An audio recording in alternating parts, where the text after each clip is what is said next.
अरे भाई, तुम कौन हो और इस सुनसान जंगल में क्यों बैठे हो? मैं सीतापुर गांव का रहने वाला हूँ और मेरा नाम रामू है। मैं एक बहुत ही गरीब आदमी हूँ।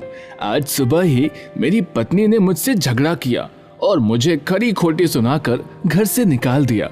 उसने मुझसे कहा है कि मैं जाकर बहुत सारा धन कमा कर लाऊं।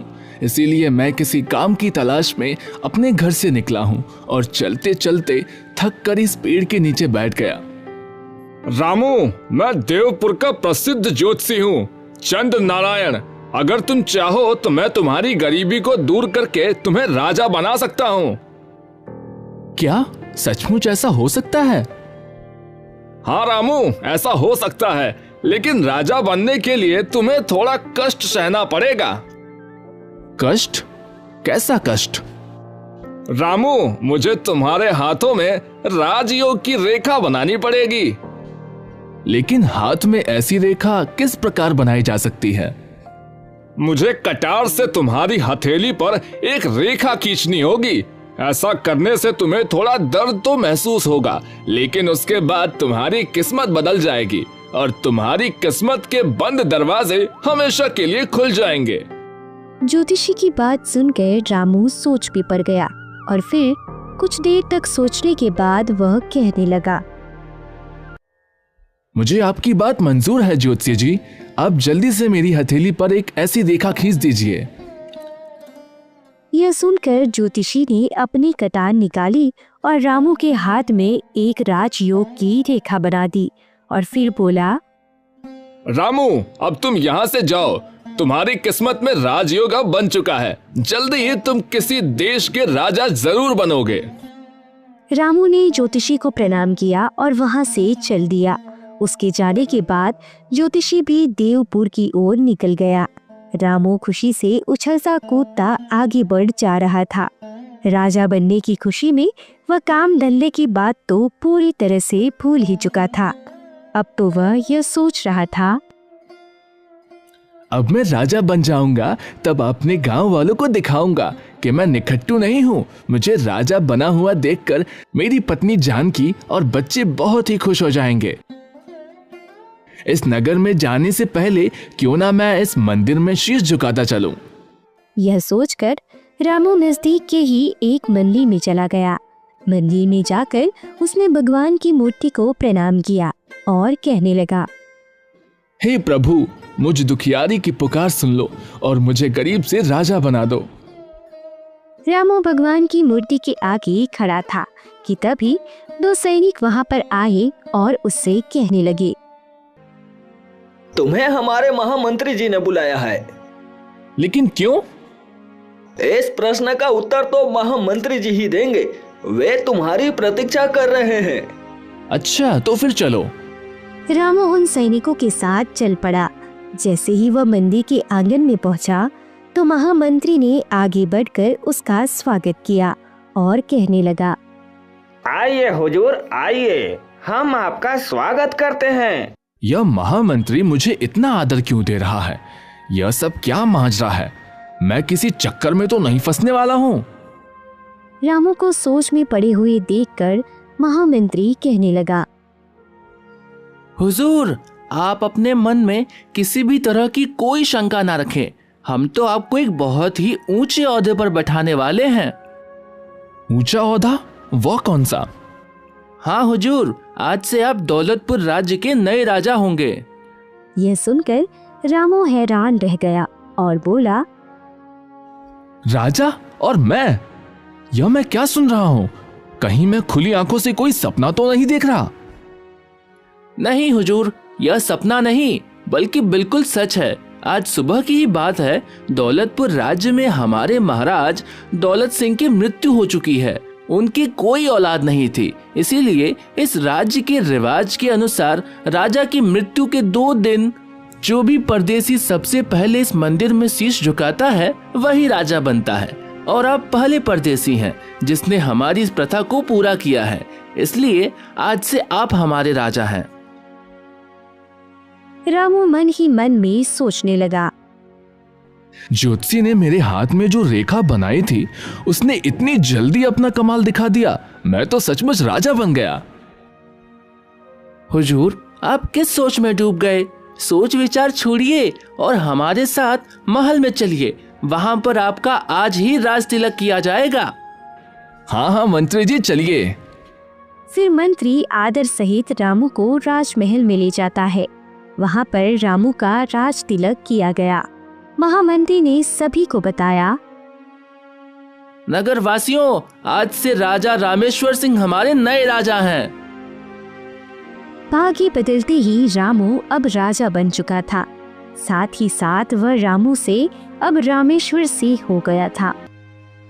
जब काफी देर हो गई और रामू अपने घर वापस नहीं लौटा तो जानकी परेशान हो उठी।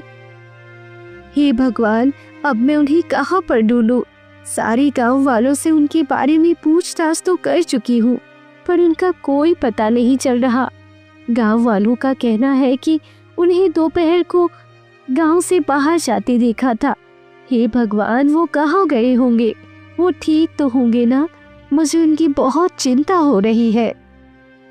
उधर दूसरी तरफ रामू, जो राजा बन चुका था, वह सोच रहा था, भगवान, जैसे मेरे दिन फिरे हैं वैसे सबके दिन फिरे। अब तो मैं इस राज्य का राजा बनकर यहाँ पर राज करूंगा और अपने गांव कभी वापस नहीं जाऊंगा।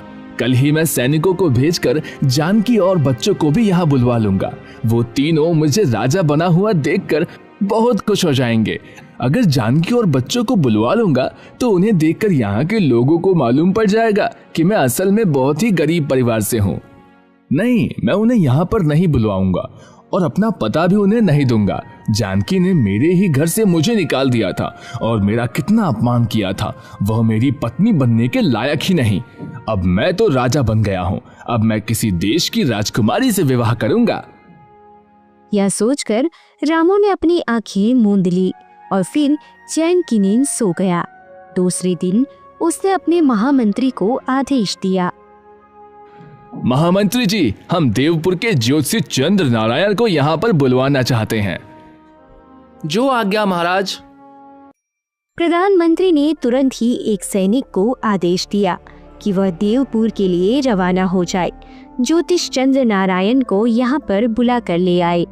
वह सैनिक देवपुर पहुंचकर ज्योतिष चंद्र नारायण को मिला और कहने लगा, ज्योतिषी, आपको दौलतपुर के राजा रामेश्वर सिंह ने बुलवाया है। मुझे आदेश दिया है कि मैं आपको अपने साथ लेकर दौलतपुर वापस आऊं। दौलतपुर के राजा ने मुझे याद किया है, लेकिन मैं तो उन्हें जानता तक नहीं। फिर उन्होंने मुझे क्यों बुलवाया है? कहीं ऐसा तो नहीं कि मेरी ज्योतिष विद्या की कृति उन तक भी पहुंच गई है और वह अपना हाथ दिखाकर अपना भविष्य जानना चाहते हो? चंद्र नारायण, यह मौका हाथ से निकल न जाए और तुझे इसे खुशी से स्वीकार कर लेना चाहिए। यह सोचकर वह कहने लगा, ठीक है, मैं अभी तुम्हारे साथ चलने को तैयार हूं। अरे रामू, तू? धीरे बोलिए ज्योतिषी जी, अब मैं रामू नहीं बल्कि राजा रामेश्वर सिंह हूँ। तुम इतनी जल्दी राजा बन जाओगे? यह तो कभी मैंने सपने में भी नहीं सोचा था। ज्योतिषी जी, यह तो सब आपकी कृपा का फल है। अगर आपने मेरे हाथों में कटार से वह रेखा नहीं बनाई होती तो आज मेरा भाग्य नहीं बदलता। चंद्र नारायण जी, आपके कारण ही मैं राजा बना हूँ। इसीलिए मैं इनाम के तौर पर आपको हीरे जवाहरातों से लदे हुए 5 हाथी देना चाहता हूँ और इसके साथ ही 10,000 सोने की अशर्फियाँ आपको इनाम में देने की घोषणा करता हूँ। इनाम की बात सुनकर ज्योतिषी बहुत ही खुश हो गया और कहने लगा, धन्यवाद महाराज, मैं आपकी यह भेंट स्वीकार करता हूँ। ज्योतिषी जी, आप समय समय पर हमसे मिलते आते रहिएगा। आपसे मिलकर हमें बहुत खुशी होगी। जैसी आपकी आज्ञा महाराज। ज्योतिषी इनाम लेकर वापस अपने नगर लौट गया। ज्योतिषी के जाने के बाद रामू मन ही मन सोचने लगा, अब मैं इस देश का राजा बन गया हूँ, इसीलिए मुझे कोई ऐसा कार्य करना चाहिए जिससे दौलतपुर की सारी प्रजा पर मेरी धाक जम जाए। क्यों ना मैं पड़ोसी राजा पर आक्रमण करके उससे हरा दूं और उसके राज्य को अपने राज्य में मिला लूं। ऐसा करने से मेरा राज्य और भी बड़ा हो जाएगा, लोग मेरी और भी वाहवाही करेंगे। यह विचार करके उसने महामंत्री को अपने पास बुलाया और कहने लगा, महामंत्री जी, हमारे राज्य का सबसे नजदीकी पड़ोसी राज्य कौन सा है और वहाँ का राजा कौन है? महाराज, हमारे राज्य की सीमा से लगा हुआ सबसे नजदीक का राज्य विजयपुर है और वहाँ पर राजा सुदर्शन का राज है। महामंत्री जी, सेना को तुरंत युद्ध पर जाने का आदेश दीजिए। हम आज ही युद्ध के लिए कुछ करेंगे। युद्ध? महाराज, आप किससे युद्ध करना चाहते हैं? हमारी तो किसी राजा के साथ कोई दुश्मनी भी नहीं है। राजा सुदर्शन के साथ तो हमारे दोस्ताना संबंध हैं। आपसे पहले वाले महाराज दौलत सिंह की तो उनसे बहुत अच्छी दोस्ती थी। यह सुनकर रामू भड़क उठा और कहने लगा, महामंत्री जी, मैंने आपको यहाँ इसलिए नहीं बुलवाया कि आप हमें उपदेश दें। राजा आप हैं या हम? महाराज, राजा तो आप ही हैं और आप ही रहेंगे, लेकिन मेरी आपसे हाथ जोड़कर यह विनती है कि अभी आप राजनीति में नए हैं, इसलिए राजा सुदर्शन पर आक्रमण करने जैसे गलत निर्णय ना लेकर एक बार इस बारे में अच्छी तरह से सोच विचार कर लीजिए। मैं यह मानता हूँ कि विजयपुर राज्य हमारे राज्य से छोटा है और राजा सुदर्शन के पास सेना भी हमसे कम है। आक्रमण करने पर उसकी हार और हमारी जीत बिल्कुल पक्की है, लेकिन बिना किसी कारण के राजा सुदर्शन पर आक्रमण करना समझदारी की बात नहीं होगी। बस बस मंत्री जी, बहुत हो चुका आपका अपना भाषण, बंद कीजिए। हम राजा हैं और राजा एक बार जो फैसला करता है वह उसे कभी नहीं बदलता। युद्ध तो अब होकर रहेगा। जाइए, अब जाकर तुरंत ही सेना को युद्ध पर जाने के लिए तैयार रहने का आदेश दीजिए। जैसी आपकी इच्छा महाराज। आपको समझाना मेरा फर्ज था और मैंने अपना कार्य पूरा किया है। मैं अभी जाकर सेनापति जी को आपका आदेश सुना देता हूँ। इतना कहकर महामंत्री वहां से चला गया। जब वह सेनापति के पास पहुंचा तो कहने लगा, सेनापति जी, हमारे राजा रामेश्वर सिंह आज ही विजयपुर राज्य पर आक्रमण करना चाहते हैं। आप जल्दी से जल्दी पूरी सेना को इकट्ठा कीजिए और युद्ध पर जाने के लिए तैयार हो जाइए। यह महाराज को क्या सूझा? मंत्री जी, आपने महाराज को इस आक्रमण के बारे में मना नहीं किया? सेनापति जी, मैंने महाराज को बहुत समझाया, पर वह तो अपनी जिद पर अड़े हैं, इसलिए अब युद्ध के अलावा और कोई दूसरा रास्ता नहीं है। तो ठीक है महामंत्री जी, आदेश का पालन करना हमारा कर्तव्य है। मैं जल्द ही सारे सैनिकों को इकट्ठा करता हूँ और उन्हें युद्ध पर जाने के लिए तैयार करता हूँ। फिर युद्ध पर जाने की सभी तैयारियां पूरी कर ली गई। उसी दिन दोपहर को राजा रामेश्वर अपनी सारी सेना को लेकर विजयपुर की ओर चल पड़ा। जब राजा सुदर्शन को इस बात की सूचना मिली तो वह सोचने लगा, दौलतपुर के नए राजा को यह क्या सूझी? क्या वहां के महामंत्री जी ने उन्हें यह नहीं बताया कि हमारा तो उनके राजा के साथ दोस्ताना संबंध है, परंतु जब संकट आ ही गया है तो युद्ध तो करना ही पड़ेगा। लेकिन हमारी छोटी सी सेना दौलतपुर की विशाल सेना का मुकाबला कैसे कर सकेगी? खैर, नतीजा तो जो भी हो, हमें तुरंत अपनी सेना को युद्ध के लिए तैयार करना चाहिए। जल्दी ही दौलतपुर और विजयपुर की सेनाएं आमने सामने थी। कुछ ही घंटों में विजयपुर की छोटी सी सेना युद्ध भूमि में हताहत हो चुकी थी। यह देखकर राजा सुदर्शन सोचने लगा, इससे पहले कि मेरी पूरी सेना खत्म हो जाए और दौलतपुर का नया राजा मुझे कैदी बना ले, मुझे उससे पहले ही यहाँ से भाग जाना चाहिए, वरना दौलतपुर का नया राजा मुझे कैद करके मौत के घाट उतार देगा। यह सोचकर राजा सुदर्शन ने अपना घोड़ा युद्ध भूमि से बाहर की ओर मोड़ लिया। जल्दी ही वह रणभूमि से काफी दूर पहुंच चुका था और सोचने लगा, अब मैं यहाँ से कहाँ जाऊं? राजमहल में महारानी और युवराज दोनों अकेले ही रह गए। मुझे यहाँ से अपने गुरु मतंग ऋषि के आश्रम में जाना चाहिए। शायद वह ही मुझे कोई रास्ता दिखाएं। वहां पहुंचने के बाद ही मैं महारानी और युवराज को उन्हीं के आश्रम में बुलवा लूंगा। राजा ने अपना घोड़ा उनके आश्रम की तरफ मोड़ दिया। थोड़ी ही देर में वह ऋषि के आश्रम में पहुंच गया और फिर ऋषि से कहने लगा, प्रणाम गुरुदेव। बेटा सुदर्शन, तुम यहाँ पर कैसे और तुम्हारी यह हालत कैसे हुई? गुरुदेव, दौलतपुर के नए राजा ने विजयपुर पर अचानक हमला कर दिया और अपनी सेना को हारते देखकर मैं आपकी शरण में आया हूँ। यह तो बहुत ही बुरा हुआ बेटा। गुरुदेव, मैं राजमहल में अपनी महारानी त्रिशला और युवराज को अकेला छोड़कर आया हूँ। कहीं ऐसा ना हो कि शत्रु उन दोनों को मौत के घाट उतार दे। नहीं बेटा, ऐसा नहीं होगा। मैं अभी अपने किसी शिष्य को विजयपुर महल की तरफ भेजता हूँ और आपके परिवार को यहाँ पर बिल्कुल ठीक ठाक बुलवा लूंगा। तुम बिल्कुल चिंता मत करो। उसी समय मतंग ऋषि ने अपने एक शिष्य को राजा सुदर्शन के घोड़े पर बिठाकर विजयपुर की तरफ रवाना कर दिया। उधर दूसरी तरफ रणभूमि में महामंत्री कहने लगा, महाराज, विजयपुर की सारी सेना अब हार चुकी है। अब आपका क्या आदेश है? महामंत्री जी, राजा सुदर्शन अभी हमारे कब्जे में नहीं आया, इसीलिए उन्हें पकड़ने के लिए जल्द से जल्द राजमहल पर हमला किया जाए। मारकाट मचाते हुए सैनिक उस कमरे में जा पहुंचे जहां पर महारानी त्रिशला और युवराज थे। उन दोनों को बंदी बना लिया गया। इन दोनों को गिरफ्तार करके काल कोठरी में डाल दिया जाए।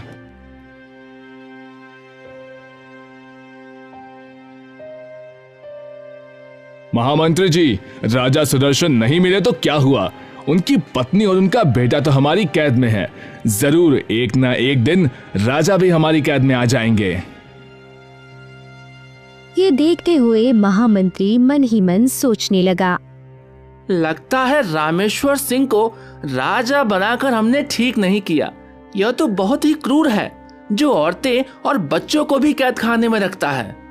ठीक उसी समय मतंग ऋषि के शिष्य ने विजयपुर में प्रवेश किया और उसने वहां पर लोगों को बातें करते हुए सुना। राजा सुदर्शन तो कहीं भागकर छिप गए हैं, लेकिन राजा रामेश्वर ने महारानी त्रिशला और युवराज को कैद कर लिया है। उनकी बातें सुनकर शिष्य सोचने लगा, यह अच्छा नहीं हुआ। मैं तो यहाँ पर महारानी और युवराज को लेने आया था, परंतु उनको तो दुश्मनों ने कैद कर लिया। अब मेरा महल में जाना बिल्कुल बेकार है। मुझे यहीं से वापस लौट जाना चाहिए। यह सोचकर शिष्य वहीं से वापस लौट गया। आश्रम में पहुंचकर उसने यह खबर ऋषि और राजा दोनों को दे दी। तब राजा सुदर्शन रोते हुए कहने लगा, गुरुदेव, उसने हमारी रानी और हमारे प्यारे बेटे को कैद कर लिया है। यह उसने अच्छा नहीं किया। हमने किसी का क्या बिगाड़ा था जो हमारे साथ यह अन्याय हुआ। इतना कहकर राजा सुदर्शन फूट फूट कर रोने लगा। तब गुरुदेव ने उसे दिलासा दिया और कहा, बेटा, तुम धीरज रखो। पाप का घड़ा एक ना एक दिन भरता जरूर है। एक ना एक दिन राजा रामेश्वर सिंह को उसके पापों की सजा जरूर मिलेगी। गुरुदेव, हमारा तो सब कुछ लुट गया। अब हम कहां पर जाएंगे? बेटा, तुम्हें कहीं जाने की कोई जरूरत नहीं। अब तुम यहीं पर हमारे आश्रम में रहोगे। मैं तुमसे वादा करता हूँ, किसी भी तरह से तुम्हें तुम्हारी रानी और बेटे को वापस दिलवाऊंगा। जैसी आपकी आज्ञा गुरुदेव। दूसरी तरफ राजा रामेश्वर ने विजयपुर में यह घोषणा की, विजयपुर के वासियों, आज से विजयपुर राज्य हमारे अधीन रहेगा। आज से इस राज्य पर मेरा ही हुक्म चलेगा। विजयपुर में यह घोषणा करते ही राजा रामेश्वर दौलतपुर वापस लौट आया। धीरे धीरे इस घटना को बीते हुए 5 दिन हो चुके थे। 5वें दिन महामंत्री राजा से कहने लगे, हुजूर, हमारे यहाँ पर रिवाज है कि जब भी इस देश का कोई नया राजा बनता है तो वह सबसे पहले जंगल में शिकार करने के लिए जाता है और इस शिकार पर राजा को बिल्कुल अकेले ही जाना होता है। महामंत्री जी, अगर ऐसी बात थी तो आपने पहले मुझे क्यों नहीं बताया? राजा बनते ही मैं सबसे पहले वही काम करता। महाराज, आपने इस बात को बताने का मौका ही कहाँ दिया। आप तो राजा बनते ही विजयपुर पर हमला करने चल दिए थे। खैर कोई बात नहीं महामंत्री जी, तब न सही तो हम अब शिकार के लिए जंगल में चले जाते हैं। रामू उसी समय घोड़े पर सवार होकर शिकार करने के लिए जंगल की तरफ चला गया। उधर दूसरी तरफ राजा सुदर्शन अपने गुरुदेव की कुटिया में रह रहा था। गुरुदेव ने राजा से कहा, राजन, मैंने अपने योग बल से यह पता कर लिया है कि तुम्हारा शत्रु राजा रामेश्वर सिंह आज इस वन में शिकार करने के लिए आने वाला है। ये सुनकर राजा सुदर्शन चौंक पड़ा और बोला, अच्छा, अब तो मैं उसे जीवित नहीं छोड़ूंगा, मुझे उससे अपनी बर्बादी का बदला लेना है। राजन, तुम क्रोध में मत आओ। अगर तुम अपने हाथों से राजा रामेश्वर सिंह की हत्या करोगे तो अवश्य ही तुम्हें नर हत्या का पाप लगेगा। तुम राजा रामेश्वर सिंह से बदला अवश्य ले सकते हो, लेकिन इस तरह से लो कि सांप भी मर जाए और लाठी भी ना टूटे। ऋषिवर, मैं आपकी बात नहीं समझा। राजन, मैं जो तुमसे कहता हूँ उसे ध्यान से सुनो। राजा रामेश्वर एक हिरन का पीछा करते हुए हमारी कुटिया तक आएगा और वह जब यहाँ पर पहुँचेगा ठीक उसी समय तुम्हें रामेश्वर सिंह से मिलना है। इस प्रकार गुरुदेव राजा सुदर्शन को अपनी योजना समझाने लगे। पूरी योजना सुनने के बाद राजा ने कहा, गुरुदेव, आपकी योजना तो बहुत ही अच्छी है। इस योजना का प्रयोग करके मैं बिना मतलब के रक्तपात से भी बच जाऊंगा। अब मैं आपके कहने के अनुसार ही चलूंगा गुरुदेव। तो जाओ, बाहर जाकर रामेश्वर सिंह के आने की प्रतीक्षा करो। जब राजा रामेश्वर वन में पहुंचा तो वह सोचने लगा, रामू, तूने अपनी पूरी जिंदगी में कभी चींटी तक नहीं मारी और अब भयंकर जानवरों का शिकार करने निकला है। तुझे ना तो तीर चलाना आता है और ना ही निशाना लगाना। ऐसी हालत में तू शिकार कैसे करेगा? यह सोचते सोचते वह जंगल में आगे बढ़ता जा रहा था कि तभी उसे एक हिरन दिखाई दिया। रामू ने तुरंत अपना घोड़ा उस हिरन के पीछे लगा दिया। वह हिरन दौड़ता हुआ मतंग ऋषि के आश्रम के नजदीक पहुंच गया और फिर अचानक छाइयों में गायब हो गया। रामू सोचने लगा, अरे, यह हिरन कहाँ गायब हो गया? पास ही में एक साधु के वेश में खड़ा राजा सुदर्शन सोचने लगा, हिरण का पीछा करते हुए रामेश्वर सिंह आश्रम के नजदीक आ पहुंचा है। अब मुझे इसके पास चलना चाहिए। वह तुरंत ही रामू के पास पहुंचा और कहने लगा, राजन, लगता है आप जंगल में रास्ता भटक गए हैं। ऋषिवर, मैं एक हिरण का पीछा करते करते यहाँ तक पहुँच गया हूँ, परंतु यहाँ पर आकर वह हिरण ना जाने कहाँ गायब हो गया। वह हिरण यहीं कहीं छुप गया होगा। अब आप यहाँ तक आ ही गए हैं तो आइए, थोड़ी देर मेरी कुटिया में आराम कर लीजिए। ऋषिवर, सचमुच घोड़ा दौड़ा दौड़ा कर मैं बहुत ही थक गया हूँ। रामू को साथ लेकर राजा सुदर्शन जब अपने आश्रम में पहुँचे तो उसे खाने के लिए कुछ फल दिए गए। फल खाने के बाद वह थोड़ी देर कुटिया में लेट गया। थकान के कारण लेटते ही उसे नींद आ गई। जब उसकी आँख खुली तो अंधेरा हो चुका था। राजा सुदर्शन, जो कि साधु के भेष में थे, वह कहने लगे, राजन, वन में अंधेरा छा गया है, इसीलिए आज की रात आप यहीं पर रुक जाइए और सुबह होने पर ही यहाँ से जाइएगा। यह ऋषि महाराज ठीक कहते हैं। रात के अंधेरे में यहाँ से जाऊंगा तो कोई ना कोई जंगली जानवर मुझ पर हमला कर सकता है।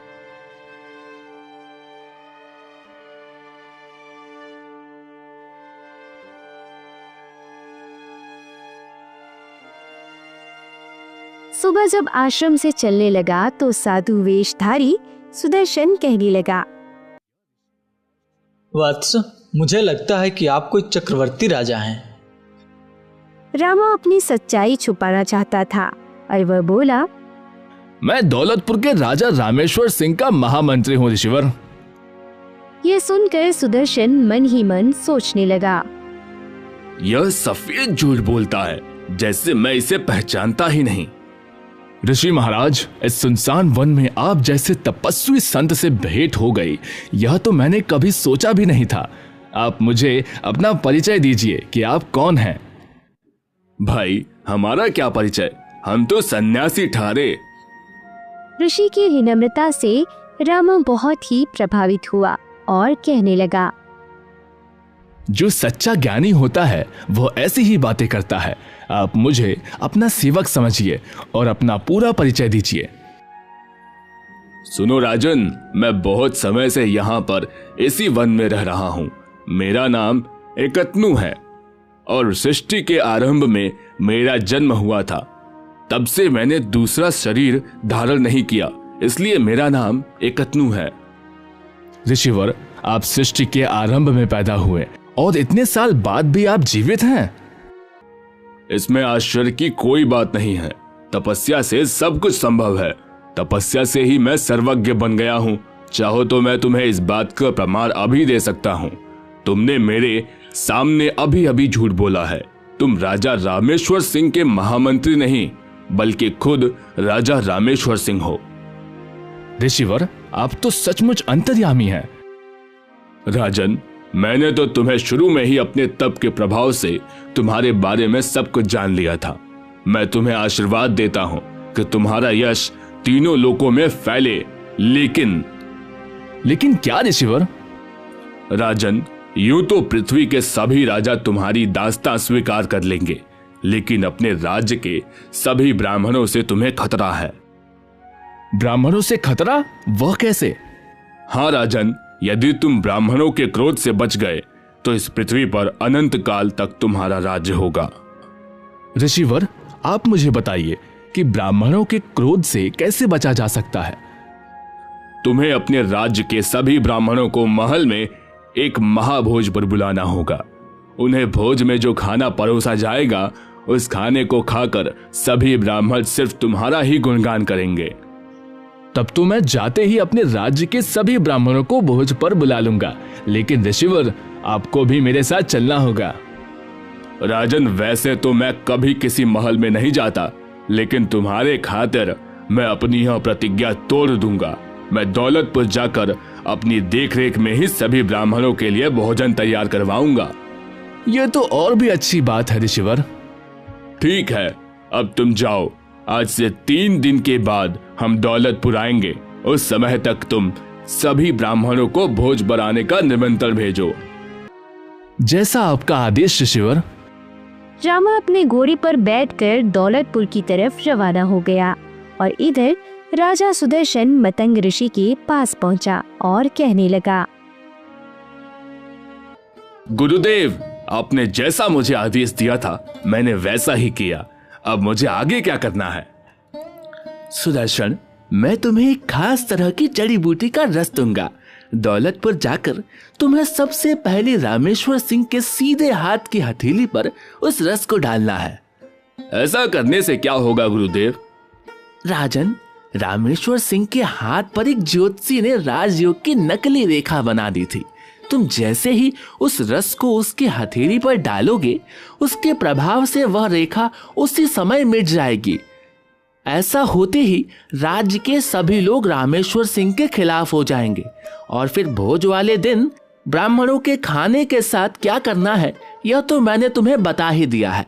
तुम्हें वहां जाकर ब्राह्मणों के भोजन को अशुद्ध कर देना है, जिसके कारण सभी ब्राह्मण क्रोधित हो जाएंगे और वह क्रोध में आकर रामेश्वर सिंह को श्राप दे देंगे। इसके बाद राज्य के सभी लोग रामेश्वर सिंह की जगह पर तुम्हें राजा बना देंगे। इस प्रकार तुम्हारा बदला भी पूरा हो जाएगा और तुम अपनी रानी और पुत्र को भी कारागार से निकलवा सकोगे और उनके साथ सुख का जीवन बिता सकोगे। ठीक है गुरुदेव, जैसा आपका आदेश। उधर दौलतपुर पहुंचकर रामू ने अपने महामंत्री से कहा, महामंत्री जी, अब हम इस राज्य के राजा हैं और एक राजा को यह तो पता होना चाहिए कि उसके खजाने में कितना धन पड़ा है। हम अभी के अभी खजाने का निरीक्षण करना चाहते हैं।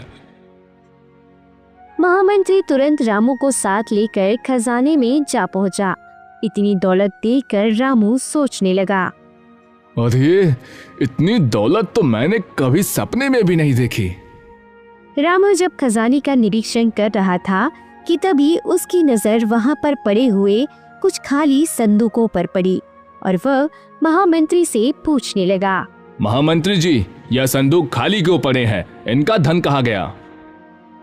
महाराज, पिछले वर्ष राज्य में भयंकर सूखा पड़ा था। तब इन संदूकों की स्वर्ण मुद्राएं अकाल से पीड़ित जनता में बांट दी गई है। तब से यह संदूक खाली है। महामंत्री जी, सूखा तो पिछले साल पड़ा था।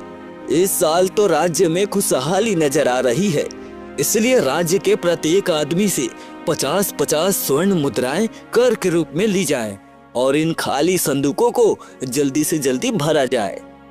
महाराज, यह आप क्या कह रहे हैं? अकाल की मार से अभी लोग पूरी तरह से उभर भी नहीं पाए। इतनी जल्दी उन पर इतना भारी कर लगाना ठीक नहीं है। महामंत्री जी, आप हमेशा हमारी बात को काटते हैं। जाइए और आज से ही हमारे आदेश का पालन कीजिए। फिर सैनिक उसी दिन से राज्य के लोगों से 50-50 स्वर्ण मुद्राएं कर के रूप में वसूलने लगे।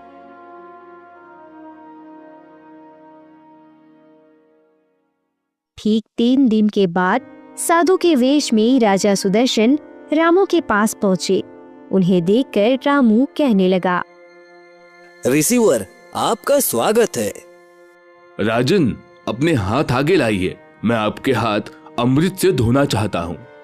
यह सुनकर रामू ने तुरंत अपने दोनों हाथ सुदर्शन के सामने कर दिए। तब सुदर्शन ने कमंडल में भरा हुआ जड़ी बूटियों का रस उसके हाथ पर डाला।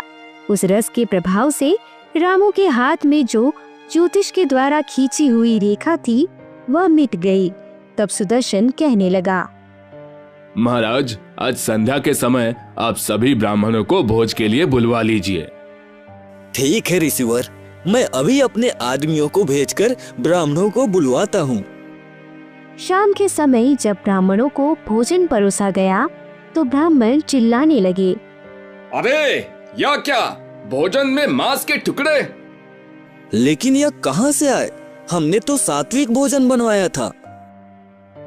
राजा रामेश्वर, क्या तू भूल गया कि ब्राह्मणों को तामसी भोजन परोसना एक महापाप है?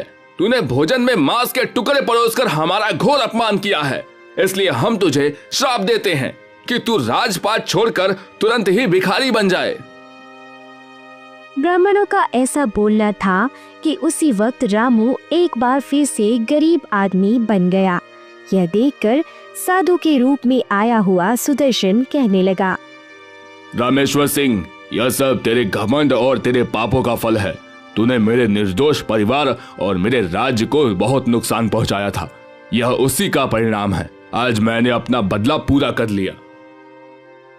यह देखकर महामंत्री सोचने लगा, इस प्रकार हमें एक बेवकूफ और घमंडी राजा से छुटकारा तो मिल गया। रामू राजमहल से बाहर निकला और सोचने लगा, हाय मेरे भाग्य, तूने मेरे साथ कैसा मजाक किया। पहले तो राजा बनाया और फिर कुछ दिनों के बाद वापस। तभी रामू के सामने एक देवदूत प्रकट हुआ। आप कौन हैं? मैं वही हूँ जिसे अभी कुछ देर पहले तुम कोस रहे थे, यानी मैं तुम्हारा भाग्य हूँ। क्या आप बताएंगे कि आपने मेरे साथ घटिया मजाक क्यों किया? मजाक मैंने नहीं, बल्कि ज्योतिषी चंद्र नारायण ने तुम्हारे साथ किया था। उसने जबरदस्ती एक नकली भाग्य रेखा तुम्हारे हाथ पर बनाई, जिससे तुम राजा बन गए, जबकि तुम्हारे भाग्य का फैसला तो मैं करता हूँ। जब तुम्हारे भाग्य में राजा बनना था ही नहीं, तो भला ज्योतिषी तुम्हारा भाग्य कैसे बदल सकता है? यह सुनकर रामू का चेहरा उतर गया और फिर भाग्य देवता और रामू दोनों देवपुर के ज्योतिष चंद्र नारायण के पास चल पड़े। ज्योतिषी ने जब रामू को देखा तो कहने लगा, अरे राजा रामेश्वर सिंह, आप इस हालत में? यह सुनकर भाग्य देवता कहने लगा, चंद्र नारायण, तुमने देखा, रामू पूरे 1 महीने तक भी राजा बनकर नहीं रह पाया। लेकिन यह कैसे हुआ? मैंने तो इसके हाथ में राजयोग की रेखा बनाई थी।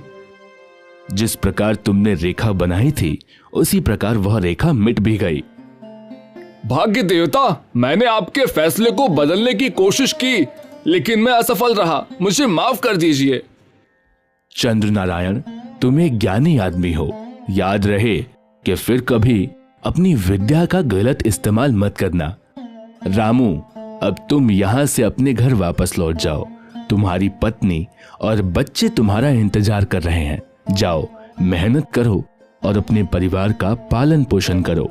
बस यही तुम्हारे भाग्य में लिखा है। भाग्य देवता वहां से अदृश्य हो गए और फिर रामू अपने घर की तरफ चल पड़ा।